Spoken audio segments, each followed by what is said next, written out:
Right, so an update for you about the Democratic nomination process for who's going to be taking on Donald Trump at the end of the year. Just yesterday, we saw Joe Biden cement his position as the front runner in the Democratic race. He beat Bernie Sanders in the race for Michigan in spectacular fashion. Now, on Tuesday, a couple of other states were up for grabs. These included Washington, Missouri, Mississippi, Idaho, and North Dakota. And Mr. Biden swept aside Bernie Sanders in 3 of those states, in Missouri, in Mississippi, and Idaho. Now, Sanders won North Dakota, but results from Washington, at this point, we don't know what we're waiting for, but it's expected to go in the way of Mr. Biden or Joe Biden. What's quite interesting is 4 years ago, Michigan actually it breathed a lot of new life into Bernie Sanders' campaign. It was a surprise win for him. Now, Michigan pretty much spells the beginning of the end this year around for his campaign. At this stage, it's hard to really see a race over the line for Bernie Sanders after Super Tuesday, where Mr. Biden pretty much swept the field.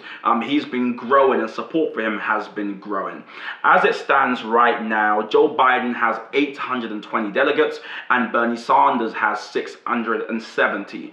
Now, the all-important numbers is 1,991. That's the numbers needed to get the nomination. At this stage, with the momentum Joe Biden has, it's pretty much most critics, most commentators agree that he will probably get the nomination. However, what to be aware of is what Sanders is going to do. Now, Sanders represents a large constituent that you may call, well, I guess they would like to be called progressives.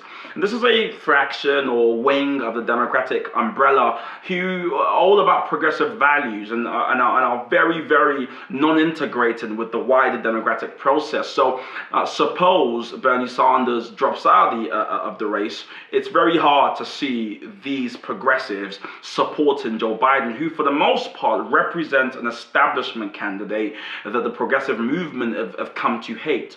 Now, something to be also aware of, and why Bernie Sanders may not drop out at this stage, even though many people think his race is pretty much over, is that he has overwhelming support when it comes to young people. In the 18 to 34 category, based on BBC statistics, Bernie Sanders has the support of about 80% of 18 to 24-year-olds compared to Joe Biden's 15% thereabouts. That's shocking based on any standard. So it'll be interesting to see what happens. But I think at this stage, you don't want to call it yet, but it seems as though I